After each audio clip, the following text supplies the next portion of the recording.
ጾሙ ጸሎቱ ስግደቱ ምጽዋቱ መንፈሳዊ እንድንሆን የምንወጣጣባቸው መሰላሎች ናቸው መንፈሳዊ ከሆነም በኋላ ደግሞ አናቆማቸው እነሱ የምታስተውሱ ከሆነ የቅድስና አርከን ላይ አንደኛው አንብ ነው ማንባት ነው እና ቅዱሳን ለምንድነው ሳያቆሙ የማንባትን ጸጋ የሚሰጣቸው መንፈሳዊ ህይወት ሾው ኦፍ መሆንን አይፈልግም ልታይ ማለትን አይፈልግም አቤትኛስ እንዲታወቅልን እንዲታይልን ናቸው ተብለን እንድንመሰገን ምን ያላደረግነው ነገር አለ መታየት ባለብን ደብዘዘን የምንገኝ መታየት በሌለብን ደምቀን ለመታየት የምንሞክር ሰዎች እኮ ነን አባቶቻችን ተጋድሎ እኮ ቀለል አፋችን ለኛ 40 ዓመት 80 ዓመት 100 ዓመት እንዲህ አከል ዓመት ገዳም ዘግተው የኖሩ አባቶቻችን ብለን ታሪኩን ስንናገረው ለሰሚውም ለተናጋሪውም ቀለለ እንዴት ግን ከባድ እንደሆነ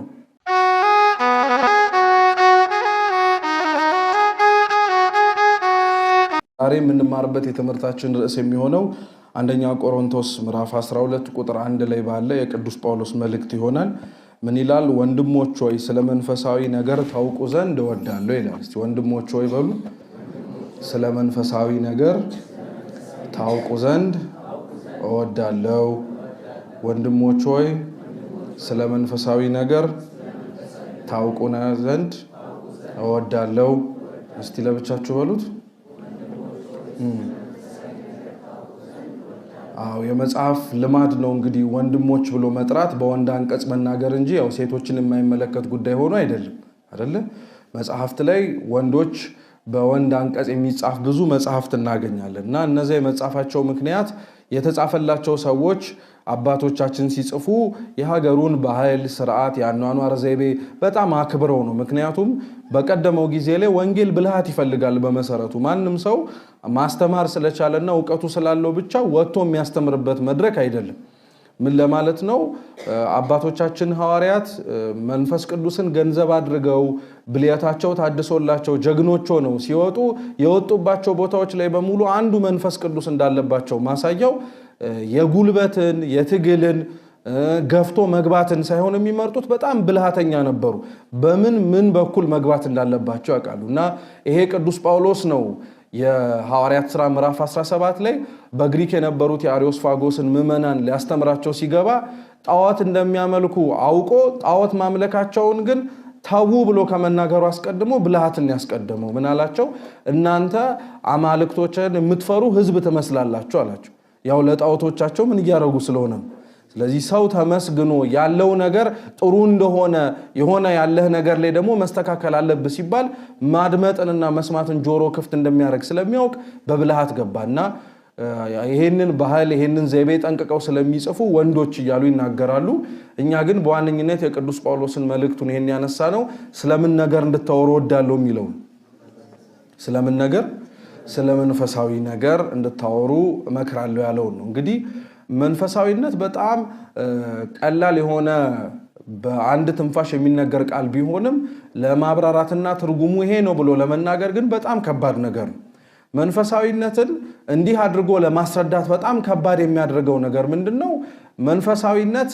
እግዚአብሔር መንፈስ ሆኖ የሚመለክበት መንገድ ስለሆነ ነው ታስታውሱ ከሆነ የዮሐንስ ወንጌል ምዕራፍ 4 ላይ ጌታችን መድኃኒታችን ኢየሱስ ክርስቶስ ሳምራዊቷን ሴት አግኝቷት ባነጋገራት በዛ በውሃው ምንጭ ዳር ላይ ሲነግራት እግዚአብሔር መንፈስ ነው ብሎ ነግሯታል ማን መንፈስ ነው የሚያመልኩት ሰዎች ደግሞ በእውነትና በመንፈስ ሊሰግዱለት ያስፈልጋል ይላል ያው አምልኮ የሚፈጸመው እግዚአብሔር መንፈስ ነውና መንፈስ የሆነው እግዚአብሔር የሚመለከው መንፈሳዊ በሆነ መንገድ ነው ለማለት ነው በሌላ አገላለጽ መንፈሳዊነት በዓለምና በቤተክርስቲያን አድርገን ለማስረዳት ብንሞክር ደግሞ ቤተክርስቲያን ውስጥ ያለውን መንፈሳዊነት ለማስረዳት ኦርቶዶክሳዊ መንፈሳዊነት ይያልን እንጠራዋለን ኦርቶዶክሳዊ መንፈሳዊነት ዓለም ካላት መንፈሳዊነት በጣም ነው የሚለየው በመሰረቱ መንፈሳዊነት ቤተክርስቲያን ውስጥ ያለ ሀብት ብቻ አይደለም ምን ማለት ነው መንፈሳዊነት የሚለው ጽንሰ ሐሳብ ቤተክርስቲያን ውስጥ ብቻ መታገኙት አይደለም ምንም እንኳን ቃል በቃል መንፈሳዊነት ብለው አይጠሩት እንጂ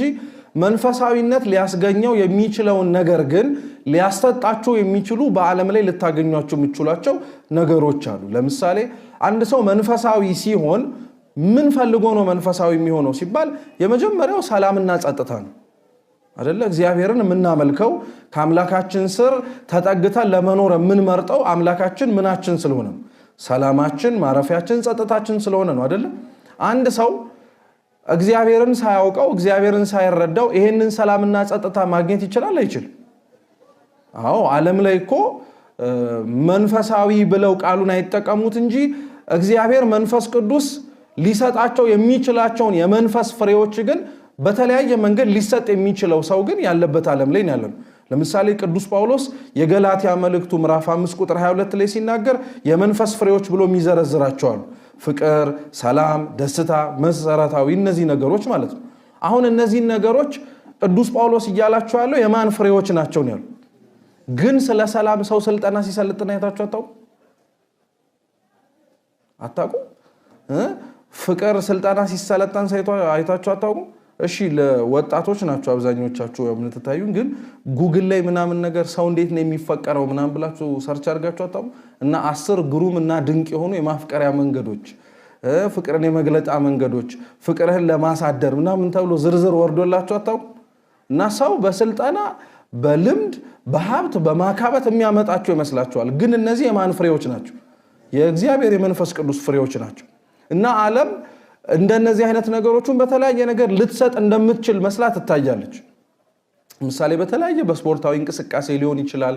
ለምሳሌ ዮጋ ሰው የሚሰራው ለምንድን ነው ሲባል የአካል ብቃት እንቅስቃሴውን ብቻ ፖስቸሩን ለመጠበቅ ሳይሆን አንደኛው በዛ ውስጥ ለማግኘት የሚፈልገው ነገር ቢኖር ምንድነው በዛ ውስጥ ያለ ሊሰማኝ ይችላል የሚባል ይሄ በመንፈስ በስጋና በነፍስ መካከል ያለ ትራንኩሊቲ ወይንም ደግሞ መስማማት፣ ሁሉም ነገር አትኢዝ መረጋጋት አገኛለሁ ይላል።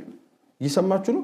ግን ይሄ ሰው የእግዚአብሔርን አምኖት ነው ይሄንን ለማግኘት በዚህ መንገድ ሄደው አይደለም። ከሚሰራው ስራ አደርገዋለሁ ካለው ነገር ላይ ይሄን ነገር አገኛለሁ ብሎ ነው።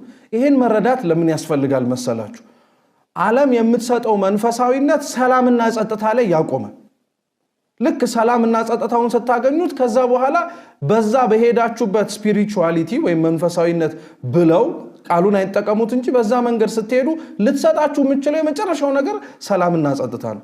እግዚአብሔር ግን መንፈሳዊ በመሆናችሁ ሊሰጣችሁ የሚችለው የመንፈስ ፍሬዎችን ብቻ አይደለም፣ እሱን ራሱን እስከ መሆን ደረጃ ያደርሳችኋል።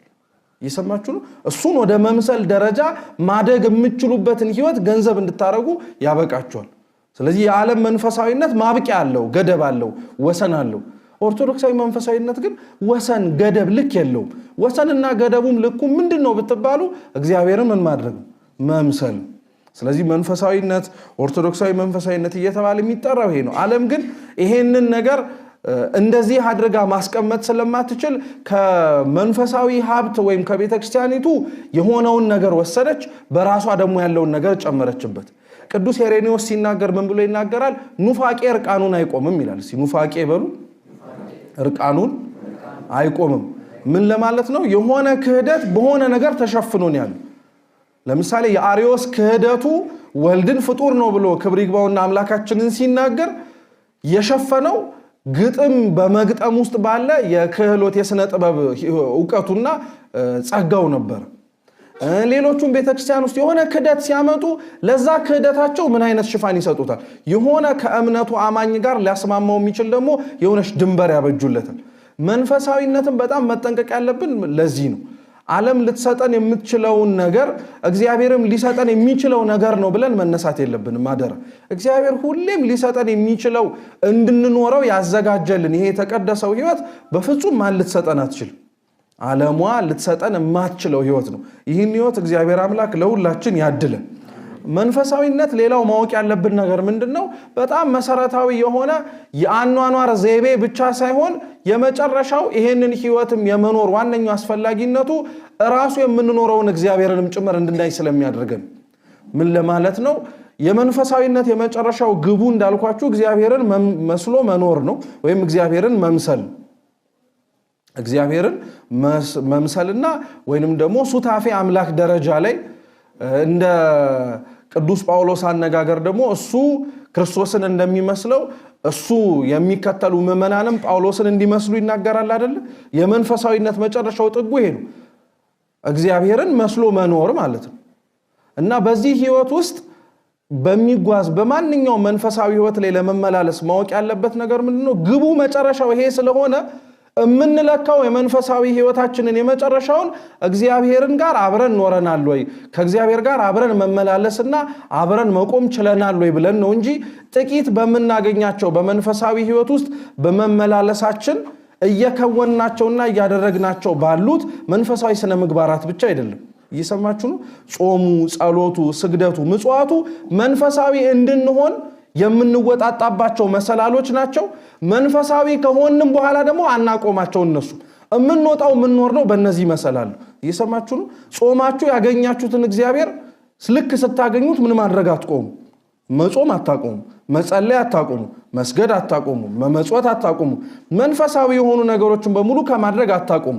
ምክንያቱም እግዚአብሔርን ለማግኘት የወጣችሁበት መንገድ እና እግዚአብሔርን አግኝቻለሁ ብላችሁና እሱን መስዬ መኖር እችልበታለሁ ያላችሁበት ደረጃ ላይ በእግዚአብሔር ቸርነት መብቃትና መድረስ ስትችሉ ከታች የወጣችሁባቸው መሰላሎች በሙሉ አያስፈልጉም ወደሚል ደረጃ አንደርስ። እነዛ ከታች የወጣንባቸውን ደግሞ ፍጹም ናቸው፣ በቃ እነሱ ናቸው መጨረሻውንም አንልም። ይሄንን ማወቅ የሚያስፈልገን ለምን መሰላችሁ? በመንፈሳዊነት ህይወትና በመንፈሳዊነት ጉዟችን ውስጥ በጣም ቀላል የማይባል ሰው በመንፈሳዊ ህይወት ውስጥ በሚመላለስበት ጊዜ ላይ ማለት ነው በመንፈሳዊ ህይወት ውስጥና መንፈሳዊ በመሆኑ ብቻ ያ መንፈሳዊነቱ ሊያመጣለት የሚችለውን ነገር አግኝቶ የሚረካ ሰው ስላለ ነው። በቃ ማለት ቢያንስ ጾሜያለሁ፣ ቢያንስ ጸልያለሁ፣ ቢያንስ ሰግጃለሁ፣ ቢያንስ መጽውቻለሁ። እርግጥ ነው እነዚህ ነገሮች ያስመሰግናሉ። እነዚህ ነገሮች ግን እያደረግናቸው ያለንበት ዋነኛው ምክንያት ትእዛዝ ስለሆኑ ሳይሆን ማን ጋር እንዲያደርሱን ስለምንፈልግ። እግዚአብሔርን መስለን የመኖርን ሀብት እንዲያደርሱን የምንወጣጣባቸው እሱ ራሱ ያሳየን መንገዶች ስለሆኑ አንድ ሰው ያለ እነዚህ እግዚአብሔርን ማየት አይችልም። ልክ አሁን ለምሳሌ እዚህ ያለን ሰዎች በሙሉ እርስ በርስ እንተያያለን አይደል? እምታዩኝ ለምንድን ነው? እኔ ነው ምን ስላላችሁ? አይን ስላላችሁ ነው አይደለም የምታዩ? ነው አይደለም? ነው አይደለም? በጣም ጥሩ። እስቲ ሁላችሁም ምንም ችግር የለም ኪሳችሁን ያዙ፣ ግን አይናችሁን ጨፍኑ። ጨፍኑ፣ አይዟችሁ። ትእዛዝ ነው፣ ጨፍኑ። ጨፍን እንጂ አንተም ጨፍን፣ ሁላችሁም ጨፍኑ። ከልቤ ነው፣ ጨፍኑ። እታያችኋለሁ። አይን የላችሁም ማለት ነው። አይን ስላለን ነው ያየን አይደል ያላችሁ? አይናችሁን ግለጡታው። አይን ስላላችሁ ሳይሆን ያያችሁኝ ብርሃን ስላለን ያያችሁ። አይናችሁን ስከዱት ማየት ያልቻላችሁት እኔ ሳልኖር ቀርቼ ወይ አይናችሁ ወጥቶ ሳይሆን ምን ማየት ስላቆማችሁ። እስቲ ብርሃን በሉ። ብርሃን ነው። አይን ማለት እየሰማችሁ ነው መንፈሳዊነት ነው። ብርሃን ማለት ክርስቶስ ነው። የምትኖሩት መንፈሳዊ ህይወት መጨረሻ ላይ ህይወት ሆኖ እንዲታይ የምትፈልጉ ከሆነ ማን ብርሃን ሆኖ መግባት አለበት? እግዚአብሔር መግባት አለበት። ይሄ በመሰረቱ በጣም በቅድስና ህይወት ላይ ራሱ ሲያድጉ የምታስተውሱ ከሆነ የቅድስና አርከን ላይ አንደኛው አንብ ነው፣ ማንባት ነው። እና ቅዱሳን ለምንድነው ሳያቆሙ የማንባትን ጸጋ የሚሰጣቸው? ሳያቆሙ ለምንድነው እንባቸው ዝም ብሎ እንደ ጅረት የሚፈስላቸው? እንዴት አይናቸው የእንባ ጅረት እስከመሆን ደረጃ ይደርሳል ሲባል ብርሃን ክርስቶስ ውስጣቸው ስላለ እኮ ነው። አሁን ይሄንን ምሳሌ ለመስጠት እንደው ፓውዛው በሙሉ ወደኔ ያበራ እንጂ ፓውዛውን በሙሉ እናንተ ፊት ላይ አብርቼ አይናችሁን እንዲሳታርገበግቡ ዝም ብላችሁ አፍጣችሁት ብላችሁ አይናችሁ መጨረሻ ላይ እየቆጠቆጠው ምን ማፍሰስ ይጀምራል? ክርስቶስ ሰውነታቸው ውስጥ የማደር ክርስቶስ ሰውነታቸውን ቤተ መቅደስ አድርጎ ከተማ ሆኖ የመግባት ደረጃ ላይ የደረሱ ቅዱሳን ውስጥ አይናቸውን ስለሚበዘብዘው እኮ ነው የሚያለቅሱት። እናንተ በውጭ አይታችሁ አይናችሁን በዝብዞት እንባያፈሰሳችሁት ምድራዊት ፍጥረት የሆነች ፀሐይ እንዳለች ሁሉ ያልተፈጠረው አማናዊ የሆነው ፀሐይ ኢየሱስ ክርስቶስ ውስጣቸው ሲገባ አይናቸው እንባ ማፍሰስ ይጀምራል። ብርሃን ማን ስለሆናቸው? ይሄን እግዚአብሔር አምላክ ለሁላችን ያድልን። መንፈሳዊ ህይወት ወይም መንፈሳዊነት ላይ ማወቅ ያለብን ሁለተኛው ነጥብ ይሄ ነው። ሶስተኛው መንፈሳዊነትና መንፈሳዊ ሰው ላይ በጣም ማወቅና መረዳት መቻል ያለብን ደግሞ ያለ ስርዓት የሚኖር መንፈሳዊ ህይወት የለም። ይሄንንም ትኩረት መስጠት ያስፈልገናል። አንደኛ ቆሮንቶስ ምዕራፍ 14 ቁጥር 40 ላይ ቅዱስ ጳውሎስ እንዲህ ይላል፣ ነገር ሁሉ እስቲ በሉ በአግባብና በስርዓት ይሁን። ስለዚህ ያለ ስርዓት የሚኖር ምንም አይነት ነገር የለም። መንፈሳዊ ህይወት ራሱ ምን አለው ማለት ነው? ስርዓት አለው። መንፈሳዊ ህይወት ስርዓት አለው። ማንም እንደገዛ ፈቃዱ እግዚአብሔርን ለማግኘት የፈለገውን መንፈሳዊ የሆነ ፕራክቲስ ወይንም ደግሞ ልምምድ እንዲያደርግ አይፈቀድለትም። እየሰማችሁ ነው? በጣም መጠንቀቅ መቻል አለብን። ምክንያቱም ያልተኖረ መንፈሳዊ ህይወት አሁን ላይ የምንኖረው የለም ይላሉ አባቶቻችን። ማለትም አባቶቻችን ያልኖሩት እኛ ብቅለን የምናወጣው መንፈሳዊ ህይወት አይኖረንም። አባቶቻችን የጸደቁበት መርህ ሆኗቸው የኖሩበት ስርዓት ብሉያትና ሐዲሳት ናቸው፣ ቅዱሳት መጻሕፍት ማለት ነው። ሰው ወደ መንፈሳዊ ህይወትና መንፈሳዊ ሰው ወደ መሆን ደረጃ የሚደርሰው ከነዚህ በመነሳት ነው። ያለ አግባብና ያለ ስርዓት የሚኖር መንፈሳዊነት ግን እንደገዛ ፈቃዱ ኖሮ እግዚአብሔርን ማግኘት የሚፈልግ ሰው አለ። ቅዱስ ኤፍሬም ሶርያዊ ለእንደዚህ አይነቶቹ ምን ይላል መሰላችሁ? በትርፍ ሰዓታችሁ ፈልጋችሁ ያገለገላችሁትን እግዚአብሔር እንዴት በሙሉ ሰዓታችሁ እንዲገኝ ትጠብቃላችሁ ይላል። አንተ መርጣ ያለ አግባብና ያለ ስርዓት አገኘዋለሁ ያልከውን እግዚአብሔርን እንዴት በስርዓት ውስጥ ደግሞ እንድታየውና እንድትፈልገው ትሻለህ ወይም ትመኛለህ? እግዚአብሔር ሲመለክ መንፈሳዊ ህይወት ሲኖር በአግባብና በስርዓት ነው መኖር ያለበት።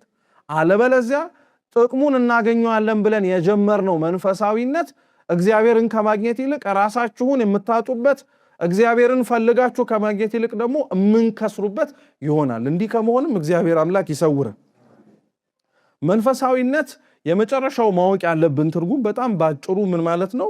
መንፈሳዊነት በአጠቃላይ በሁሉም ፈቃድ፣ እስቲ በሁሉም ፈቃድ በሉ፣ በነፃ ፈቃድ ከክርስቶስ ጋር በክርስቶስ መኖር ነው። በክርስቶስ ከክርስቶስ ጋር በምን ፈቃድ መኖር ነው? አሁን የምትገደድበት መንፈሳዊነት የለም ማለት ነው።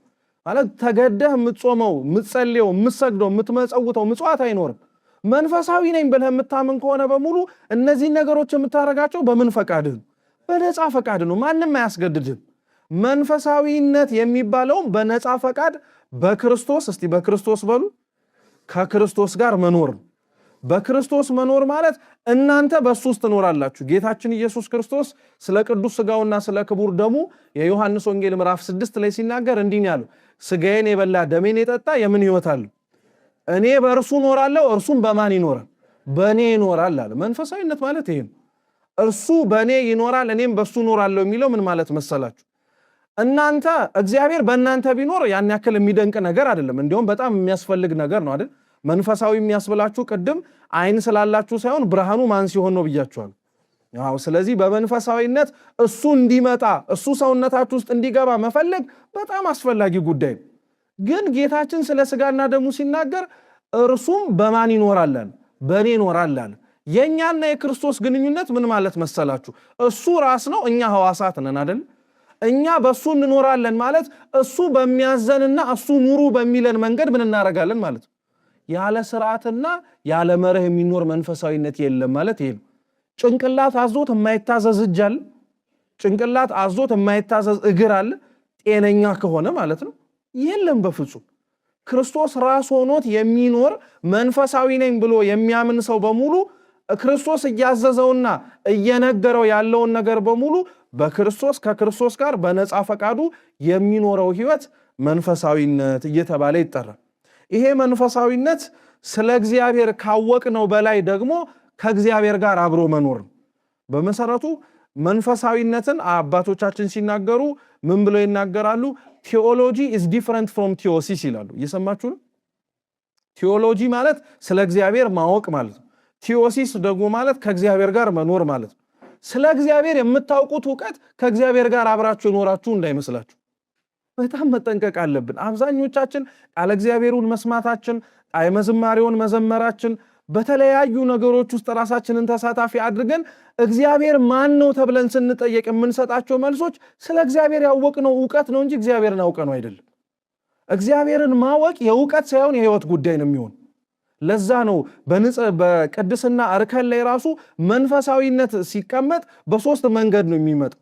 አንድ ሰው መንፈሳዊ መሆን እፈልጋለሁ፣ መንፈሳዊ ሰው መሆን እፈልጋለሁ ካለ ከኃጢአት የሚላቀቅባቸውን መንገዶች በቅድስና በሶስት መንገድ ይቀመጣሉ።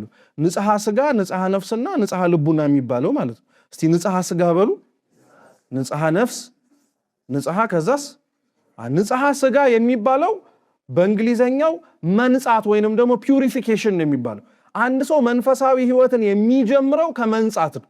ከኃጢአትና ከነገሳንግሷ ከመለየት የሚኖርባትን ዓለም እንደማይኖርባት እስኪመስል ድረስ ንቆ በመተው ንጽሐ ስጋ የሚባለው ፒዩሪፊኬሽን ይሄ ነው። ሁለተኛው ደረጃ ላይ ሲደርስ ደግሞ ንጽሐ ስጋ ንጽሐ ነፍስ ላይ ይደርሳል። እስቲ ንጽሐ ነፍስ በሉ። እሱ ደግሞ ኢሉሚኔሽን ይባላል። እስቲ ኢሉሚኔሽን በሉ። ጣቢያ እንዳትቀላቅሉ፣ ያው ገብቷችኋል አይደል? ኢሉሚኔሽን ሲባል ምና እንዳትሉ። ኢሉሚኔሽን ዕውቀት ማለት ነው። ወደ ማወቅ ደረጃ ይደርሳል። ይሄም ያውቀው ዕውቀት ደግሞ ምን አይነት መሰላችሁ? እግዚአብሔርን ከተማረው በላይ እንዲህ ነው ተብሎ ከተነገረው በላይ እንደማያውቀውና እንዳልተረዳው ማወቅ ይጀምራል። ለዛ እኮ ነው አባቶቻችን አሁን በቅዳሴ ማርያም ሊያስተውላችሁ ታውቃላችሁ። አባ ሕርያቆስ ስለ አምላክ አንድነትና ሶስትነት ሲናገር አልሆነም የሚል አንቀጽ በጣም ይደጋግማል። ይሰማችሁ ነው። አልሆነም አይደለም ይላል። ለምሳሌ እንደ አብርሃምና እንደ ይስሐቅ እንደ ያዕቆብ የምንል አይደለም። ይሰማችሁ ነው። አይደለም ምን አመጣ? ኢሉሚኔሽን ዕውቀት ከፍ እያለ ሲመጣ ያላወቀውን ነገር ወደ ማወቅ ደረጃ ብቻ ሳይሆን ከፍ እያልክ የምትመጣው ይሄ የንጽሐ ስጋ ደረጃን አልፈህ ንጽሐ ነፍስ የሚባለው የቅድስና ደረጃ ላይ ሲደርስ እግዚአብሔር ያልሆነውንም ነገርም ጭምር ወደ መናገር ደረጃ ይመጣል። ለዛ ነው ቴዎሎጂም ሲከፈል በመሰረቱ እግዚአብሔር የሆነውንና ያልሆነውን ማጥናት ነው የሚባለው። መጀመሪያ የሆነውን ነው የምናጠነው። እየሰማችሁ ነው። ደግ ነው፣ ቸር ነው፣ ሩሩ ነው፣ እንዲህ ነው እንላለን። የሆነውን ነገር ዘርዝረን እንደማንጨርሰው ሁሉ ደግሞ በዚህኛው ጽንፍ ደግሞ እግዚአብሔር ደግሞ እንዲህ አይደለም እያልን እናገራለን። ይሄ ሁለተኛው ነው። ስለዚህ ሰው መንፈሳዊ መሆን የሚፈልግ ከሆነ መንፈሳዊ ሰው ሆኖ ማደግ የሚፈልግ ከሆነ ከኃጢአት ከተለየ በኋላ እግዚአብሔርን ወደ ማወቅ ደግሞ መደረጃ መድረስ አለበት። ሶስተኛው ንጽሐ ልቡና ነው። ንጽሐ ልቡና በሉ። እሱ ደግሞ ዲቫይናይዜሽን ይባላል። ሱታፊ አምላክ ማለት ነው። በቅድስና ከእግዚአብሔር አምላክ ጋር እሱን መስሎ የመኖር ደረጃ ላይ መብቃት። እግዚአብሔር አምላክ ይህን ለሁላችን ያድርግልን። መንፈሳዊነት በእንደዚህ አይነት መልኩ የሚታይ በእንደዚህ አይነት መልኩ የምታስተምረው የቤተ ክርስቲያናችን ትምህርት ብቻ ሳይሆን ሕይወትም ጭምር ነው። አንድ ሰው በንጽሐ ስጋ፣ በንጽሐ ነፍስ፣ በንጽሐ ልቡና ተሻግሮ እግዚአብሔርን ወደ መምሰል ደረጃ ማደግ የማይችል ከሆነ ማደግ የማይችልበት ደረጃ ላይ ሲደርስ በጣም በሚያሳዝን መልኩ ሕይወቱን ማንቋሸሽ ይጀምራል። በጣም ቀላል የማይባል ሰው መንፈሳዊነት የሚለውን ጽንሰ ሐሳብ ባልተገባ መንገድ ይረዳዋል። አንዳንዶች መንፈሳዊነት የማይኖር የሚመስላቸው ሰዎች አሉ። ይሰማችሁ? የማይኖር በቃ ማለት የሆነ ጊዜ ላይ ተኖሮ አሁን ያለን ሰዎች የማንኖረውና የምንዘክረው ጉዳይ ማለት ነው። ግን መንፈሳዊነት አይደለም፣ በፍጹም የሚኖር ሕይወትን እንደዛ ብሎ የሚያስብ ሰው አለ። አንዳንዱ ደግሞ መንፈሳዊነትን ያልኖሩትን ሰዎች በማየትና ያልኖሩትን ሰዎች በመመልከት የሚያጥላላውና የሚያንቋሽሸው ሰው ደግሞ አለ። ቅድም ወንድማችን መርሃ ግብር መሪው ልክ ሲናገር እንደነበረው ማለት ነው። ኖረን እግዚአብሔርን ባላሳየንበት፣ ኖረን እግዚአብሔር እንዲህ ነው ብለን ባላመላከትንበት የመንፈሳዊ ሕይወታችን ሰዎች ለካ እግዚአብሔር እውነትም ቢኖር ኖሮ ብለው እኛን ማማረሪያ ምክንያት ያደርጋሉ። እንዲህ ከመሆን እግዚአብሔር ይሰውርን። መንፈሳዊነት የሚኖር ሕይወት ነው። መንፈሳዊነት ትላንትና የነበረ ዛሬ ላይ ደግሞ ቀርቶ እንደ ትዝታ የምናወራው ነገር አይደለም። መንፈሳዊነት ይሄ ነው። ይሄ መንፈሳዊነት የሚኖረው ይሄ መንፈሳዊነት ምንም የጥቂት ሰዎች ምግባረ ብልሹነት ሕይወቱ የሌለ የሚያስመስለው ቢሆንም እንዳለ የምናምነው መንፈሳዊ ሕይወት የሚጀምረው አንድ ሰው ሆኖ በመንፈሳዊ ሕይወት ለማደግ የሚፈልግ ሰው ወደዛ ደረጃ ማደግም የሚጀምረው ደግሞ በመሰልጠን ሲመሰልጠን በሉ። ይሄንን ማወቅ የሚያስፈልገን ለምን መሰላችሁ? በተለይ ወጣት የሆኑ በጣም ብዙ ሰዎች መንፈሳዊ ለመሆን ሲፈልጉ ምን አይነት ስጋት አለባቸው መሰላችሁ? መንፈሳዊ ሲሆን ይሄ ስልጡን ወደ አለመሆን የሚወርድ የሚመስለው ሰው አሁን መጾሙ፣ መጸለዩ፣ መስገዱ፣ መመጽወቱ መልካም የሆኑ ህይወቶችን ለማድረግና ለመኖር መፍቀዱ አንዳንድ ሰው በቃ ወደ ኋላ የቀረ እየሰማችሁ ነው። ወደ ኋላ የቀረ ዘመናት በጣም ቀድመውት ሄዶ እሱ ግን ኋላ ቀር የሆነ አይነት ስሜት ይሰማል። ይሄ እንደ ቀላል እንዳታዩት። በጣም ብዙ ሰው መንፈሳዊ ለመሆን የማይፈልገው ከዓለም ጋር እኩል መራመድ የማይችል ስለሚመስለው በቃ እኔ መንፈሳዊ ሲሆን ኋላ ቀር ስለመሆን በጣም ዘመናዊ ለመሆን ምናዊነትን መተው አለብኝ ብሎ ያስባል። መንፈሳዊነት ምንም አያደርግልኝም ብሎ ያስባል። መንፈሳዊ ነገር ግን መሰልጠን እኮ ነው። እስቲ ስልጣኔ በሉ። ስልጣኔ መሰልጠን ምን ማለት ይመስላችኋል? መሰልጠን ወይም በጣም እገሌ ስልጡን ነው ሲባል ምን ሆነ ማለት ነው? ዘመናዊ ሆነ ለማለት እኮ አይደለም። ስልጡን ነው ማለት ቻይ ነው ማለት ነው። ለምሳሌ የቅዳሴ ማርያም ላይ አብ ወልድ መንፈስ ቅዱስ ያሰለጥናሉ ሲባል ሰምታችሁ አታውቁ? ስለዚህ ምን ያረጋሉ ማለት ነው? ዘመናዊ ያረጋሉ ለማለት ነው እንዴ? ያሰለጥናሉ ማለት ያስችላሉ ማለት እኮ ነው። ይሄንን አይነት ፕሬሸሩን አሁን የነገርኳችሁን መንፈሳዊነት ወደ ኋላ መሳብ ነው አለመሰልጠን ነው የሚለውን ህይወቱን የምትኖረው ከሆነ አብ ወልድ መንፈስ ቅዱስ ምን ያደርጉሃል? ያስችሉሃል፣ ያሰለጥኑሃል። የሚያሰለጥኑህ አንደኛ በስጋህ ላይ ነው። እየሰማችሁ ነው? ስጋህን እንድትችለው ያደርጉሃል። የሚመጣብህን መከራ በስጋህ የሚመጣውን ፍትወት እንድታሸንፍ ያደርጉሃል። ሁለተኛ ስልጡን የሚያደርጉህ ደግሞ አልሰለጠንክም ብለው በሚናገሩት ማህበረሰብ ላይ ደግሞ የበላይ እንድትሆን ያደርጉሃል። መሰልጠን እውነትም ስልጡን ሆኖ መታየት፣ ዘመናዊ መሆን፣ የተለያዩ ዘመን ያመጣቸውን ነገሮች ብቻ መናገርና መጠቀም እንዲሁም ደግሞ ማወቅ አይደለም። ስልጣኔና ስልጡን ነው አንድ ሰው መንፈሳዊ ነው ሲባል ራሱን ችሏል፣ ራሱን ገዝቷል ማለት ነው። እግዚአብሔር ይህንን ሀብት ለሁላችን ይስጠን። እውነት ራስን መግዛት ትልቅ የመንፈሳዊነት እሴት ስለሆነ፣ ስለዚህ ይሄ መንፈሳዊነት ራስን መግዛት፣ በንጽሐ ስጋ፣ በንጽሐ ነፍስ፣ በንጽሐ ልቡና እግዚአብሔርን ወደ መምሰል ደረጃ ማደግ፣ ያልተገደበ ብሉያትን ሐዲሳትን ዕውቀትን ገንዘብ ከምናረጋባቸው ከነዚህ አባቶቻችን ኖረው ያሳዩንን መኖር ነው ካልን እንዴት ነው አንድ ሰው መንፈሳዊ ሰው ወደ መሆን ደረጃ የሚደርሰው? ጉዞስ እንዴት ነው የሚጀመረው የሚለውን እንመልከትና እንጨርሳለን። እንግዲህ አምላካችን ልዑል እግዚአብሔር ሰው መንፈሳዊ ሊሆን የሚችልበትን መንገድ እሱ ሰው ሆኖ አሳይቶናል። በደንብ አድርጋችሁ ስሙ። ሰው እግዚአብሔርን መስሎ ለመኖር የሚጀምረው መንፈሳዊ ህይወት እግዚአብሔር ሰውን ለመሆን እና ሰውን ለማዳን የጀመረው ውጥን ስቴፖች ናቸው ወይም መንገዶች ናቸው። በሌላ አማርኛ በቀላሉ ለማስረዳት እስቲ ሰው በሉ። ሰው የሚድነው በሉ እንጂ ሰው የሚድነው እግዚአብሔር እሱን ለማዳን በተጓዘበት መንገድ ሲሄድ ነው። እግዚአብሔር እኔና እናንተን ለማዳን የሄደበት መንገድ አለ አይደል? እናንተ ነፍሳችሁን ለማዳን እኮ ይሄንን መንገድ ሂዱ ነው ያለው ክርስቶስ። ማንም ነፍሱን ሊያድን የሚፈልግ በስጋው ብቻ ሳይሆን በነፍሱ ሕያው መኖር ሆኖ የሚፈልግ ሰው ቢኖር ምንን ተሸክሞ ይከተለኝ ነው። መስቀሉን ከመሸከሙ በፊት ግን ክርስቶስ ብዙ ያረጋቸው ነገሮች እኮ ነበሩ። የጌታችን ኢየሱስ ክርስቶስን ይህንን ነገር ማወቅ የቻለ ሰው መንፈሳዊ ሰው ለመሆንና ቢያንስ ጥቂት ስለ መንፈሳዊነት የሆነ ግንዛቤ ሊኖረው ይችላል። እነሱን ብቻ ነው ለማየት የምንሞክረው። ጌታችን ኢየሱስ ክርስቶስ የፈጸመውን የነገረ ድህነት ጉዞ ያደረገልንን ትልቅ ድንቅ የሆነውን አዳኝነቱንና ቤዛነቱን ቤተክርስቲያን ዘወትር ስትዘክረው የኖረች ናት። ዘወትርም ትዘክረዋለች፣ ዘወትርም ታስበዋለች፣ ትኖረዋለችም ጭምር። ይሄንን መንፈሳዊነት አባቶቻችን ታዲያ ለማስታወስ እንዲረዳን ይሄንን እያሰብን መኖር እንድንችል በዓላትን ሰርተውልናል። እየሰማችሁ ነው? በዓላት አንደኛቸው ጥቅማቸው እግዚአብሔር ያረገውን ድንቅ ስራ የምናስታውስበት ወደ ቀደመው ነገር ተመልሰን ለመኖርም የምንዳዳበት የምንጀምርበት መንገዶች ናቸው። ጌታችን ታዲያ በቤተ ክርስቲያናችን 18 በዓላት አሉት አይደል? እየሰማችሁ ነው? እየሰማችሁ ነው? ስንት በዓላት አሉት? 9 አበይት ይባላሉ። 9 ደግሞ ምኖች ናቸው? ንዑሳን በዓላት ይባላሉ። አበይት በዓላቱን ብቻ እንመልከታቸው። እንዴት በእነዚህ ብቻ ሰው ስለ መንፈሳዊነት ያለው ግንዛቤ እንዴት መንፈሳዊ መሆን እንደሚችል ለማወቅ በደንብ እነሱ ስለሚረዱን ማለት ነው። የመጀመሪያው ጌታችን መድኃኒታችን ኢየሱስ ክርስቶስ እኛን አድኖበት እኛም የምንድንበት መንገድ ቅድም እንዳልነው የሚጀምረው ከጽንሰት ነው። ጽንሰት በሉ። ጽንሰትን በአጭር አማርኛ አስቀምጡት ተብላችሁ ብትነገሩ ጽንሰት ማለት ምን ማለት ነው? እስቲ የማይወሰነው በሉ። ተወሰነ። ውዳሴ ማርያማችን ላይ ዘመን የማይቆጠርለት መለኮት ዘመን ተቆጠረለት እንላለን አይደል? ምን ስለሆነ? ሰው ስለሆነ ስለተጸነሰ አይደል እንዴ?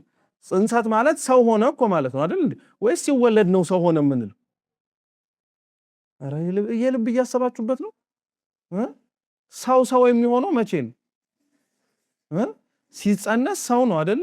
ያንን የተጸነሰውን ሰው ደግሞ ሲወለድ ስናየው ለካ እውነትም ሰው ነው ትላላችሁ እንዴ? ታዲያ ሆዶ ውስጥ የነበረው ምንድነው?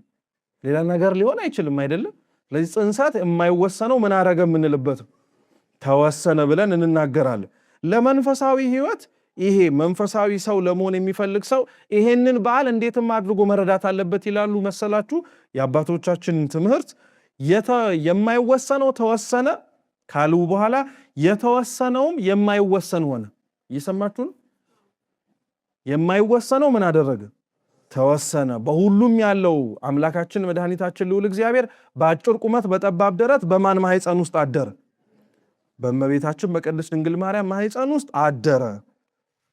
ይሄ ደግሞ ለመንፈሳዊ ህይወት ሲሆን ደግሞ ምን ማለት መሰላችሁ? መንፈሳዊ ህይወት ልክ እንደ ጽንሰት የማይወሰን ማለትም እናንተ ልትኖሩት የምትችሉት መንፈሳዊነት እናንተ የቻላችሁት እግዚአብሔር የፈቀደው ነው እንጂ እናንተ የመንፈሳዊ ህይወት ፍጹማንና የመጨረሻው ልክ ናችሁ ልትባሉ አትችሉ።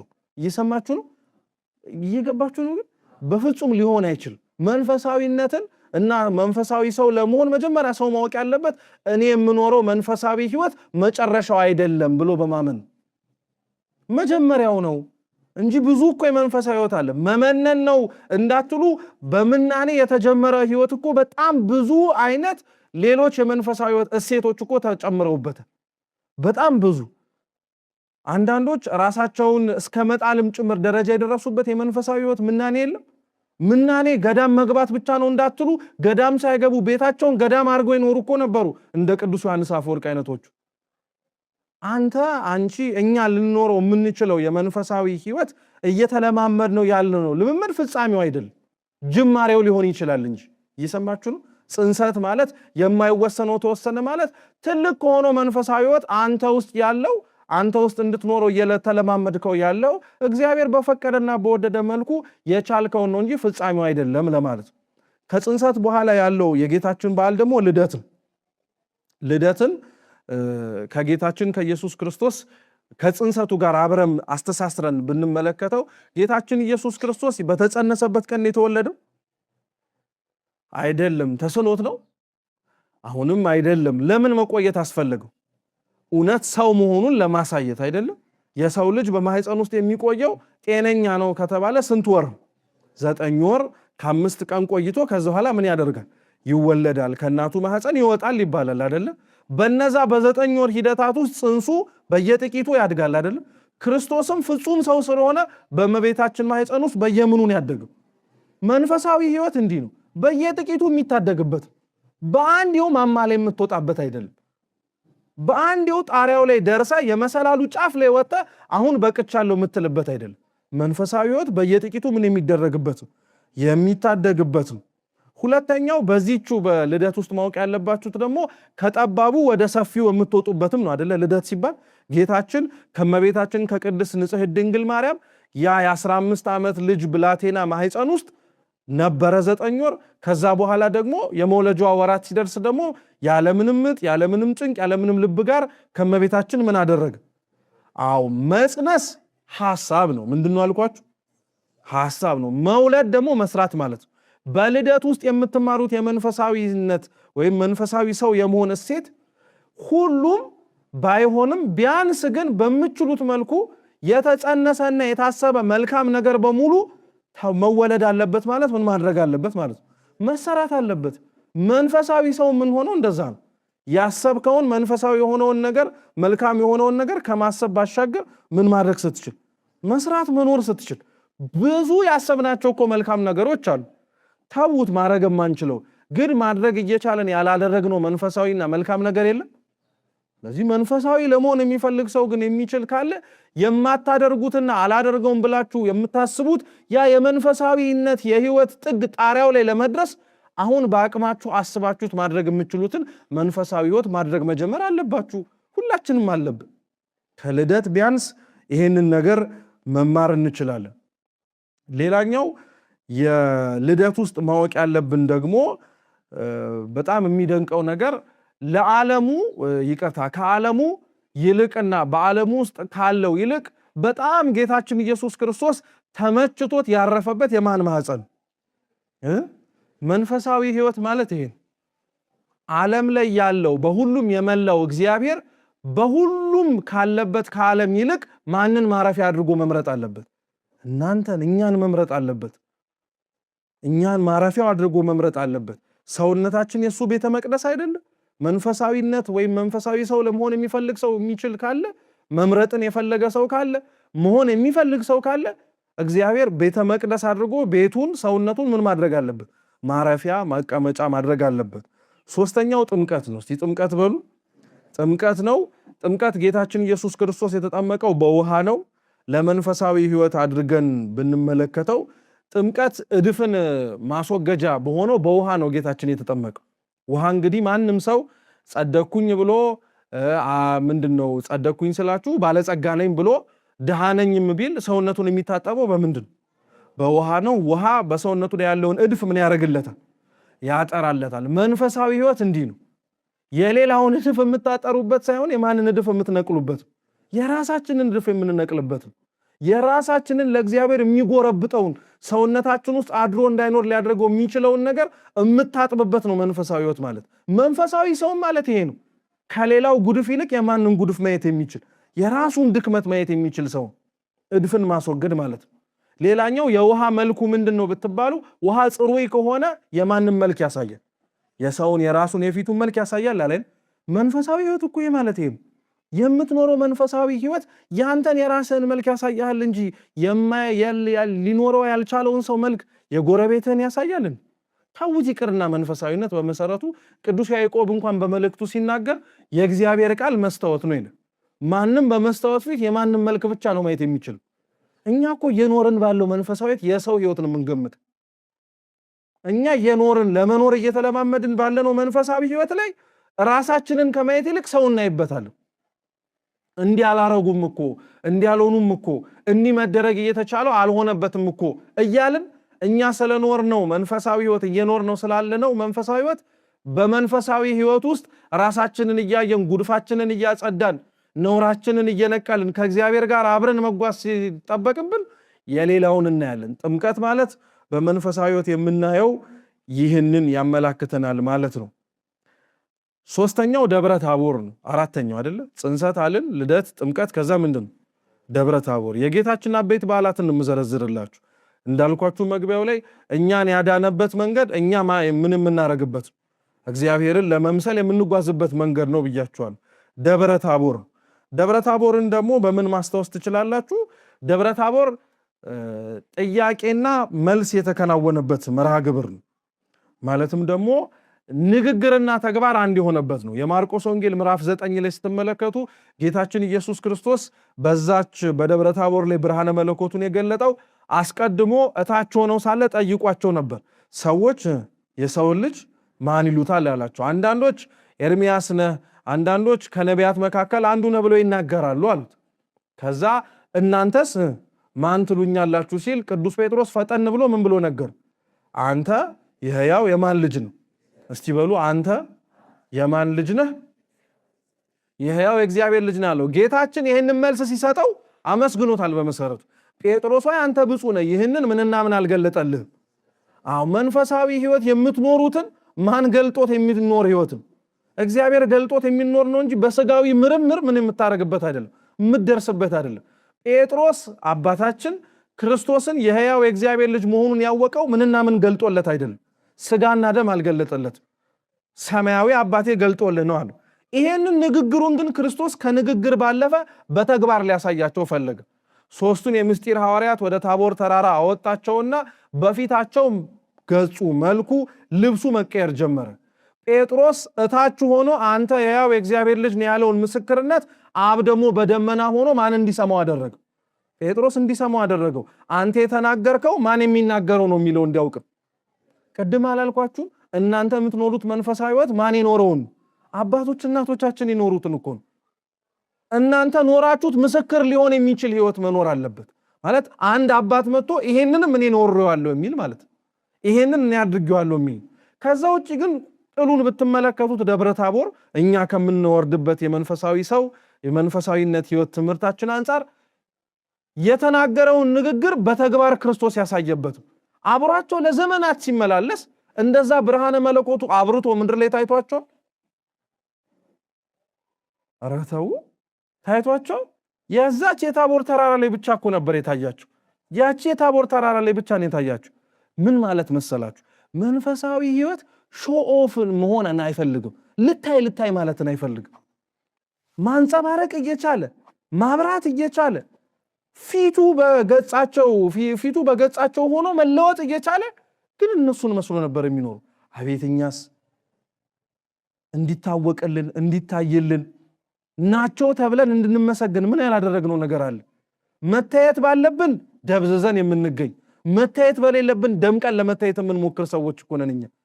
ይሄ ነው መንፈሳዊነት? ግን ይሄ ነው መንፈሳዊ ሰው መሆን? ግን አይደለም።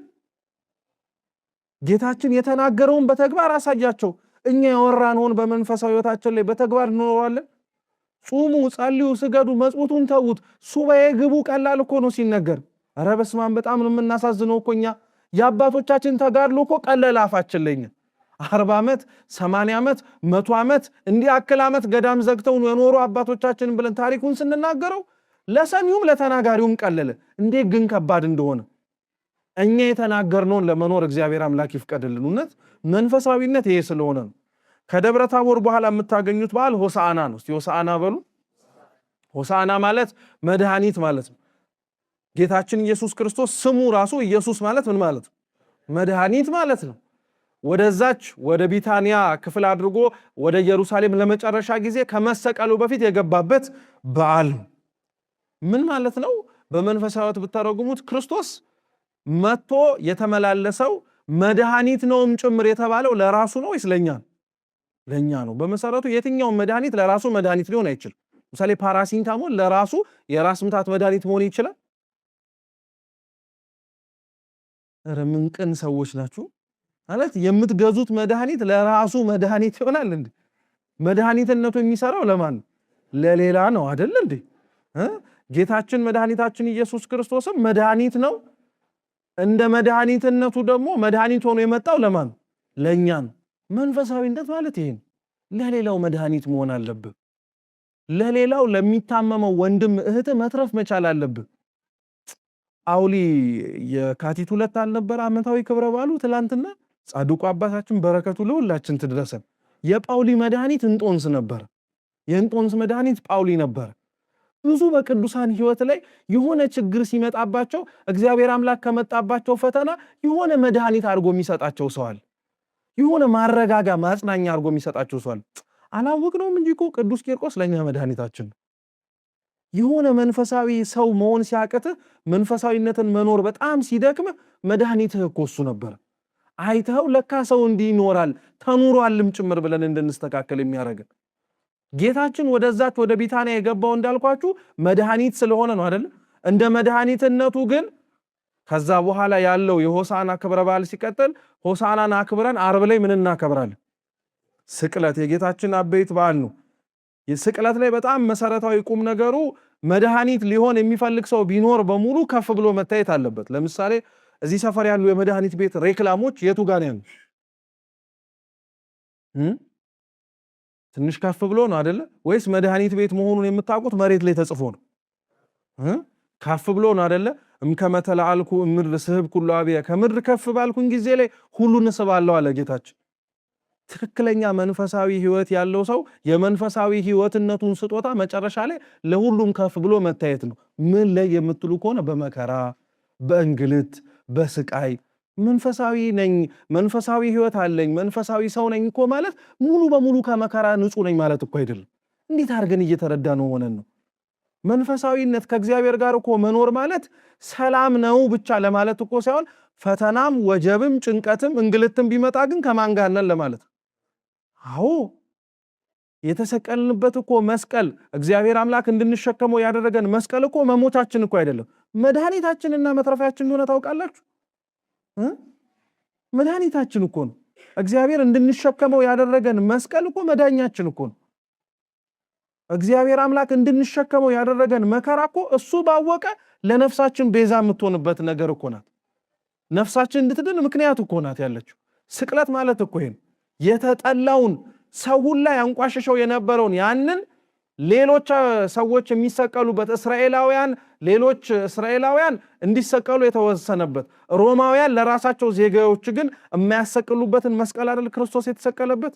መንፈሳዊነት እኮ ማለት ይሄን ሌላው የጠላውን መውሰድ፣ ሌላው የናቀውን እሱ ግን አክብሮ መቀበል። ይሄ ነው መንፈሳዊነት። መንፈሳዊ ሰው ነው ሲባል የሚመጣው ማለት ነው። ስቅለት በዚህ መልኩ ማየት እንችላለን። ከስቅለት በኋላ ያለው ትንሳኤ ነው። ትንሣኤ የገፉንን ማቅረብ ነው። የገፉንን ማቅረብ በሉ። የምታስታውሱ ከሆነ ጌታችን መድኃኒታችን ኢየሱስ ክርስቶስ ቅድስት ነፍሱን ከቅዱስ ሥጋው በራሱ በገዛ ስልጣኑ ከለየ በኋላ እዛው አቅራቢያ የነበር ሐዲስ መቃብር ውስጥ አስገብተው ገንዘው ምን አደረጉት? ቀበሩት። ቀብረውት ደግሞ አላቆሙ። ምናልባት ያወራው ነገር ከተነሳ ምን ሊያረጉት ነው? እዛው ይዘው ሊያስቀምጡት ማለት ነው። ተው ቁጭ በል ሊሉት ማለት ነው። ጌታችን ግን ሲነሳ በጣም ነው የሚገርማችሁ። መግነዝ ፍቱልኝ እስቲ በሉ። እሱ ችግር የለም። መቃብር ክፈቱልኝ እስቲ በሉ። ለምን ይመስላችኋል መቃብር ክፈቱልኝ አላሉ? የሚጠብቁት እነዚህ የጠሉት ሰዎች እንዳይደነግጡ እኮ ፈርቶ አስቦላቸው ለነሱ ማለት ነው። በግርማው ሲነሳ አይተውት ብለው እንዳይደነግጡ መግነዝ ፍቱልኝ መቃብር ክፈቱልኝ ሳይል አምላካችን ከዛ ከሙታን መካከል ተነሳ። መንፈሳዊ ሕይወት ጉዞ ላይ አንድ ሰው ሊሞት ይችላል። ድቀት ሊያጋጥመው ይችላል። ኃጢአት ሊያጋጥመው ይችላል። ሰው ሊያሳስተው ይችላል። መንፈሳዊ እንዳይሆን ብዙ መሰናክል ሊመጣበት ይችላል። ጌታችን ግን ያስተማረን ምን መሰላችሁ? አሁን እኛ ብንሆን እዛ መቃብር ውስጥ የገባ ነው ምን ነበር የምናደርገው? አሁን ሰው አይሰበር የሆነ ስብራት ቢሰብርህ እየሰማችሁ ነው። ካለበት ከመንፈሳዊ ሕይወት ማማ ላይ አውርደው ገደል ቢከቱና የታባቱ አሁን ቀብረነዋል የምን መንፈሳዊ ሕይወት ነው ከዚህ በኋላ አይነሳም ቢሉ መጀመሪያ ስትነሳ ምንድን የምታደርገው? አንደኛ ዝም ብለህ አትነሳ፣ ጋጋታ ታስነሳለህ። ገብቷችኋል? ማለት ሞቼ ነበረ ቀብራችሁ ነበረ እኔ ግን ተነስቻለሁ እያል አንተ ለራስህ አዋጅ ነጋሪ ትሆናለህ። እየሰማችሁ ነው። በጣም ብዙ ሰዎች ድክመታችን እኮ ይሄ ነው። ትላንትና አንኖረውም የተባለውን መንፈሳዊ ሕይወት መኖር ስንጀምር መንፈሳዊ እንዳልሆንን ራሱ ማሳየው ይሄ ነው። ጡሩምባ እንነፋለን ደግሞ እኮ ለራሳችን እንድንታይ አክኖሌጅመንት እንዲሰጠን ማለት ነው፣ እውቅና እንዲሰጠን። እንዲህ ግን አላደረገም ጌታችን። እንደተነሳ መግነዝ ፍቱልኝ መቃብር ክፈቱልኝ ሳይል ወዳጆቹ የነበሩት እነማን ጋር ነው የተገለጠው? ሐዋርያት በተዘጋው በር አይደል የገባው? መንፈሳዊ ሕይወት ማለት ይሄ ነው። የገፉህን መግፋት አያስፈልግም። ቅዱስ ጳውሎስ የሮሜ መልእክቱ ምዕራፍ 12 ቁጥር 20 ላይ እንዲህ ይላል፣ እስቲ ክፉን በሉ በክፉ አትመልሱ፣ መልሱት በሉት ክፉን አሁንም ድገሙት። አዎ ጌታችን በትንሣኤ እንደዚህ አላረገም። ክፋታቸውን በክፋት አልመለሰላቸው። እንዲያውም ሳያስደነግጣቸው በመውጣቱ በመነሳቱ ምክንያት እነሱ ራሳቸው ፍቅሩ ስቧቸው በጣም ብዙዎች ተመለሱ። መንፈሳዊት ማለት ይሄን የገፉህን አለመግፋት፣ ያራቁህን አለማራቅ፣ ማቅረብ የምትችለውን ነገር ማድረግ ነው። ከትንሣኤ በኋላ ያለው እርገት ነው። እስቲ እርገት በሉ። የቅዳሴ ጊዜ መግቢያ ትዝ የሚላችሁ ከሆነ ዲያቆናት እዚህ ያላችሁ በሰማይ ያሉ ልብክሙ ይላል። ልባችሁ በየት ይሁን? አዎ ጌታችን ኢየሱስ ክርስቶስ መንፈሳዊ ሕይወት መጨረሻው እዚች ምድር ላይ ሳይሆን የት ነው? በላይ በሰማይ ነው። እሱም ድህነቱን ከጨረሰ በኋላ ምንድን ያደረገ? ወደ ላይ አረገ ማለት ነው። የመጨረሻው የበዓለ ጰራቅሊጦስ ነው። መንፈሳዊነትና መንፈሳዊ ሰው ላይ የምናየው ጰራቅሊጦስ ጽናት የሚጠይቅ በዓል ነው። ጌታችን ኢየሱስ ክርስቶስ ሰው ከሆነ ይሄንን ሁሉ ነገር አድርጎ ካረገ በኋላ ከማረጉ በፊት እንዲህ ብሏቸው ነገረ። አንትሙሳ ንበሩ ሀገረ ኢየሩሳሌም እስከ ትለብሱ ኃይልም አርያም። እናንተ ግን ከኢየሩሳሌም አትውጡ ከየት? ኃይልን እስከምትለብሱ ድረስ፣ ከአርያም ከላይ ከሰማያት ኃይል የተባለ መንፈስ ቅዱስን እስከምታገኙ ድረስ አላቸው። እየሰማችሁ ነው? እግዚአብሔር ከሁላችን ጋር ይሁን። ይሄንን ነገር ሲያዛቸው ኢየሩሳሌም ለመቆየት ምቹ ነበረች? አልነበረችም። ጌታ ተነስቶባታል ተብሎ የሱ ደቀ መዛሙርት የሚታደሉበት ነበር፣ የሚገደሉበት ነበር፣ ቢያዙ የማይለቀቁበት ነበር፣ ፍርሃት ውርጅብኝ የወጠረበት ነበር። እዛች ቦታ ፍርሃት ያለበት የተንቀጠቀጣችሁበት ብትያዙ የምትገደሉበት ኢየሩሳሌም ውስጥ ግን ምን አድርጉ? ኢየሩሳሌም ቤተክርስቲያን እኮ ናት። ኢየሩሳሌም ቤተክርስቲያን ናት። ብትያዙ ጭንቅ የሚመጣባችሁ በመኖራችሁ ብዙ ዋጋ የምትከፍሉባት አብራችሁ በመዝለቃችሁ ብዙ ነገራችሁን እንደምታጡ የምትመስሉባት የኛ ኢየሩሳሌም ቤተክርስቲያናችን ናት። እዛ ውስጥ ግን ምንን እስከምትለብሱ ቆዩዋል? ኢየሩሳሌም ኃይልን እስከምትለብሱ ድረስ ቆዩ። ኃይልን ልክ የሚለብሱባት ያቺ የባለ ጰራቅሊጦስ ድረስ እስከምትደርስ ድረስ 10ዋን ቀን በጽናት ጠበቁ። 10ዋን ቀን የማርቆስ እናት የማርያም ቤት ውስጥ ተደብቀው እህል ለመግዛት ፈረቃቸው የደረሰባቸው ሰዎች በሰቀቃ እየወጡ እየገቡ ይዘጉታል እንጂ ሁሉም ወጥቶ አልነበሩም ነበር። ማን እስከሚወድ ድረስ። መንፈሳዊ ሕይወት ጽናት ይፈልጋል። የደከማችሁበትን የኖራችሁበትን የመንፈሳዊ ሕይወት ፍሬ ለማየት ጽናት ይፈልጋል። እየሰማችሁ ነው? እስካሁን የጾማችሁት ጾም፣ የሰገዳችሁት ስግደት፣ ሁላችንም ያደረግነው መንፈሳዊ ምንም አይነት ነገር እንድታዩት ጽናት ይፈልጋል። ኢየሩሳሌም የተባለች ቤተክርስቲያን ውስጥ መጠበቅ ያስፈልጋል። መንፈሳዊነት ማለት ይሄ ነው። መንፈሳዊ ሰው ማለት ይሄ ነው።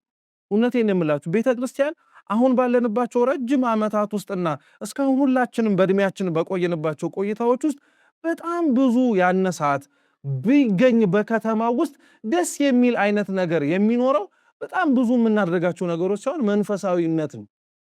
እግዚአብሔርን መንፈሳዊ ሆነን መንፈሳዊ ሰው ሆነን ለሱ ብንቀርብ አልጫ ለሆነችው ዓለም መንፈሳዊ ሆነን ጨው ሆነን መቅረብ ብንችል ኖሮ ብዙ ነገሮች ይቀሉልን ነበር። አብዛኞቻችሁ ችግሮቻችን፣ አብዛኞቹ የመጡብን መከራዎች በጣም የጸኑብንና የከበሩብን ችግሮቹ ትላልቅ ሆነው አይደለም። እኛ ግን ለችግሮቻችን የእግዚአብሔርን ትልቀት ለመናገር መንፈሳዊ ሆነን ስላልተገኘን። እየሰማችሁ እንዲህ ለመሆን አምላካችን ቅዱስ እግዚአብሔር በቸርነቱ ይርዳን። ቅዱስ ጳውሎስ የመግቢያ ትምህርታችን ድረስ ላይ ምን አለ?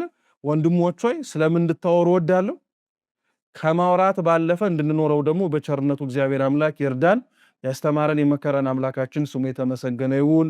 በተማርነው ፍሬ እንድናፈራ ይርዳን።